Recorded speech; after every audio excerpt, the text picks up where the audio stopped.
because I wear it to symbolize what can happen. What can happen when you have the resources, when you have the players, and most importantly, when you have the commitment. Let's get it going, let's go! Let's get it going! But just remember, pride comes before the fall. Yeah, you do have to dream big, you know. Great things can happen if everybody believes.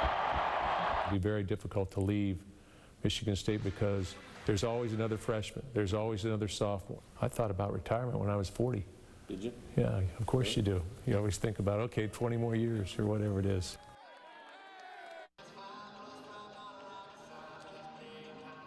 Seasons, Mark Dantonio is stepping down as head coach of the Michigan State Spartans. We're here for you tonight with the latest in an expanded edition of 6 News at 6. Thanks for joining us. I'm Lauren Thompson. And I'm Sherry Jones. Coach Dantonio will speak publicly at a press conference in just 30 minutes at 6:30. We'll bring you team coverage as it happens on air and online at WLNS.com. Dantonio announced his retirement on social media just late this afternoon. In the letter posted, Dantonio says this was one of the most difficult decisions he has ever made at MSU. He thanked the fans, alumni, administration, players, and coaches for their support. But he goes on to say that now is the time for change as Spartan football enters a new decade. And now his priority is his family. 6 News Sports Director Audrey Dahlgren is here for you now with more insight into this legendary coach. So, Audrey, what will Dantonio's legacy be at Michigan State? Well, Sherry and Lauren, I think first of all, the immediate thing that comes to mind is his ability to win. He became the all-time winningest coach this year following Michigan State's win at Northwestern in September to surpass Duffy Doherty on the all-time wins list. He also finishes his 13 seasons with an overall 114-57 record. He also led MSU to 12 bowl games in his 13 seasons with wins in the Rose Bowl in 2013, which I'm sure you all remember, and a berth in the college football playoff in 2015. But as much as his legacy will be about winning and reviving Michigan State's football program after the departure of John L. Smith, it's about his ability to connect with players and get the most out of them. Dantonio has turned so many walk-ons as well as 2- and 3-star players into All-Americans and guys who have went on to have successful careers in the NFL. Kirk Cousins, Le'Veon Bell, Darquez Dennard, Felton Davis, Garrett Selleck, Trey Waynes. I mean, the list just goes on. A total of 31 draft picks, and there will be more in this year's upcoming draft. Kenny Willekes, Joe Bacci are a couple that just come off my, top of my mind. Raekwon Williams. I know several players who played for Dantonio, and that's one thing that they always mention, not only his ability to get the most out of his players, but he also was a coach who very much cared about his players and put, them first. One player even told us today that he would personally write a letter to them on their birthday every year just to let them know that, to have to add that personal touch. So you'll hear from some of those players during Sports at 6. All right. Thank you for your insight, Audrey. Well, as with anyone who's been a coach as long as Mark Dantonio, there have been highlights and lowlights along the way. Among those highlights, of course, winning 114 games in the span of 13 seasons, making him the football coach with the most wins in MSU history. And among his most memorable wins, of course, beating Stanford in the 2014 Rose Bowl. It was the Spartans' first trip to Pasadena since 1988. 2 seasons later, he went even further, finishing as a top 4 team and taking MSU to the playoff. But Dantonio's tenure was also filled with challenges, including the last 2 seasons where the Spartans barely cracked the 500 mark. And you'll remember he suffered a heart attack after beating Notre Dame in 2010, and he's dealt with several player controversies as a number of Spartans got into legal trouble over the years. And now Dantonio faces some legal issues of his own as the university is being sued by a former staffer who Dantonio fired. Word of Mark Dantonio's departure is sending shockwaves throughout Spartan Nation tonight. That, of course, includes students and fans on campus in East Lansing. Brittany Flowers has been on campus since this announcement late this afternoon. She's getting reaction. And she's here for you now live from MSU. What's the mood like out there tonight, Brittany? Lauren and Sherry, everyone that I spoke to today had something to say about this announcement. Even students who don't follow football know who Mark Dantonio is, and almost everyone I spoke to called the announcement of his retirement bittersweet. And despite the team's record the past couple of seasons, a lot of football fans thought he'd give it a couple more years to turn things around. Others say a fresh start might be exactly what the Spartans need. Regardless, all these students agree that Dantonio was a great coach, and the important role he played here at MSU will be one to remember for years to come.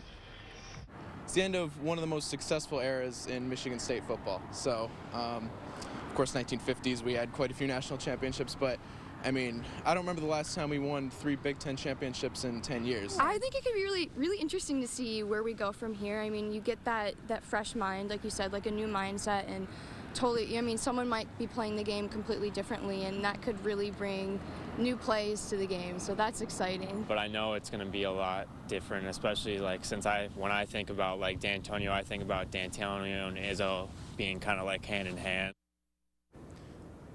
The big question now, of course, on a lot of these students' minds is who will step in to take Dantonio's place. Here for you live on MSU's campus, I'm Brittany Flowers, 6 News. Back to you guys.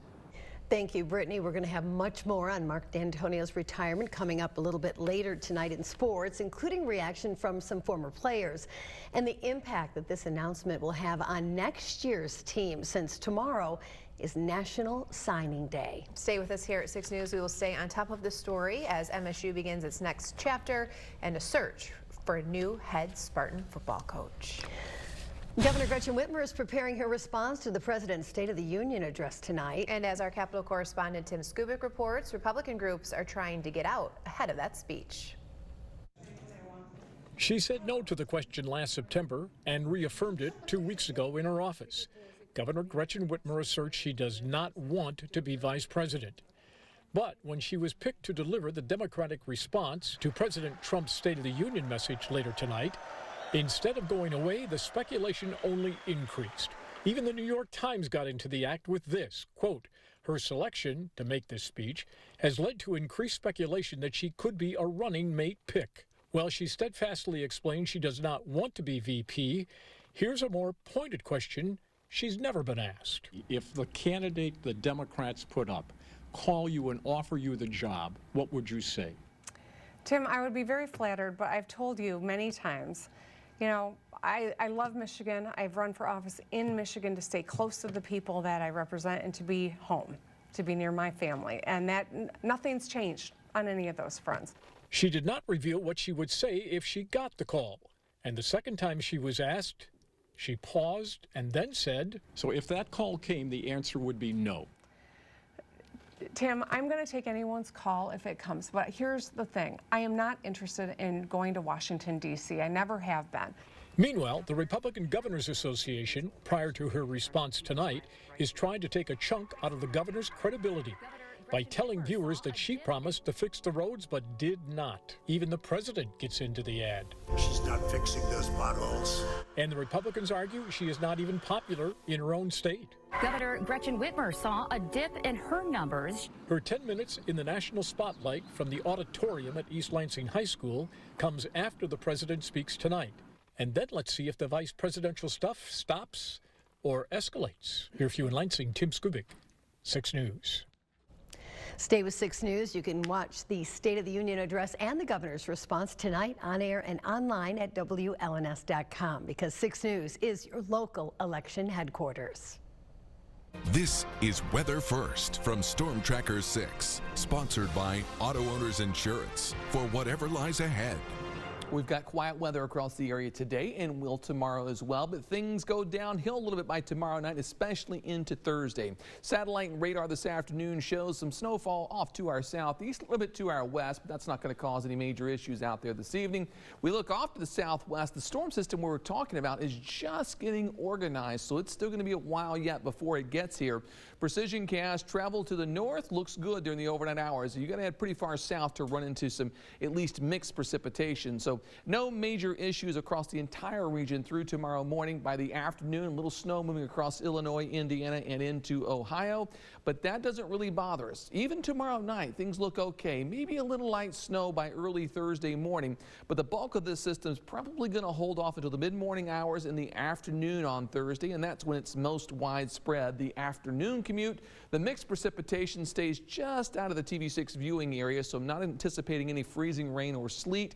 Snowfall chances continue through Thursday night, even into early Friday morning. Can't rule out still a little bit of light snow or snow shower activity, but the bulk of Significant accumulation should be done by that point, and by Friday afternoon, improving travel weather across the regions that storm system begins to pull away from the area.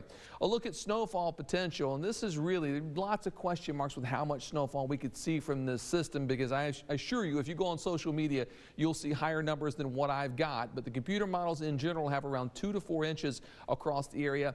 And I think a widespread 1 to 3 is a good bit. I think 4 inches is probably the exception unless the system suddenly gets a lot stronger. We'll keep an eye on that, but for now, it looks like generally 2, 3, maybe 4 inches of snow. Skyview Network, cloudy skies currently in St. John. Same thing as you look over towards downtown Lansing. Lots of cloud cover from our WLNS tower cam. Grand Ledge, pretty much the same thing. Clouds have been thickening up a little bit outside. Meanwhile, on the Jackson cam, still cloudy skies, temperature at 33, winds only 3 miles per hour, and the Hillsdale Tower cam quiet as well. Should look at temperatures around the region. 32 Howell, same thing in Mason, Charlotte, 33 degrees, low to mid 30s all across the area. For the overnight lows, we'll dip tonight into the low 20s, mostly cloudy skies, a little less wind tonight than we had this afternoon. Not that it was terribly windy, but still less wind tonight. Wednesday's forecast will start out just fine. Clouds increase tomorrow afternoon. By tomorrow night, cloudy skies by 9. Temperatures in the upper 20s. On the 6-day forecast, light snow a good bet on Thursday. The afternoon commute more impacted than the morning commute. Leftover snow showers Friday morning, then over the weekend. 33, warming things up by Sunday with some snow showers possible. The 6+6-day forecast, wintry mix next Tuesday, again next Saturday, and high temperatures averaging in the low to the mid 30s. Here's a check of traffic tracker this afternoon. It has been very quiet. That's great news. No problems across central mid-Michigan, including the Lansing area. Further south into Jackson County, 94 and 127 moving along just fine. In fact, really no accidents until you get over towards Detroit. No accident, but a little debris in the road there slowing things down a little bit, but that is about it. We'll continue to watch it. As I said, this system's still just forming, so I think we'll have a much better idea tonight at 11 o'clock on the expected snowfall from this system. Wow. Okay, sunny and what, 52, wintry mix. Just another winter in mid-Michigan. Exactly. Right? Thanks, David. Well, local prosecutors are considering a controversial plan that would give convicted murderers a second chance at life. We'll explain after the break. Thanks for watching 6 News at 6.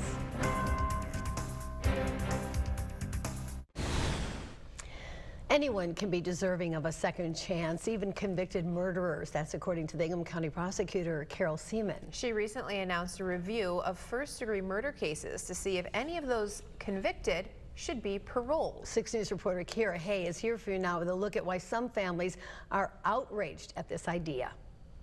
We knew it was him. We knew he was coming for us.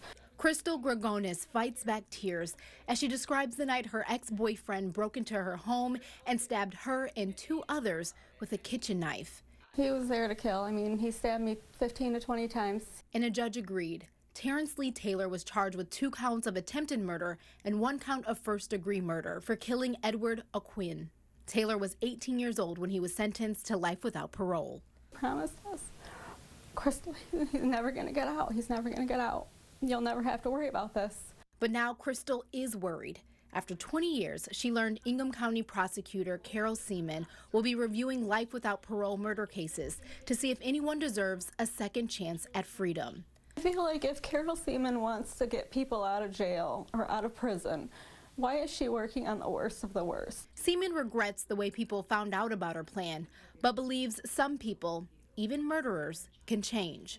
That doesn't mean that there aren't people who deserve to be in prison the rest of their life. There absolutely are. But it does mean there are people who can truly be rehabilitated. We don't know who they are now unless we look. Seaman says the United States incarcerates 40% of the world's life sentences, adding minorities are often the subjects of harsher sentences. We're looking for a fair and just system.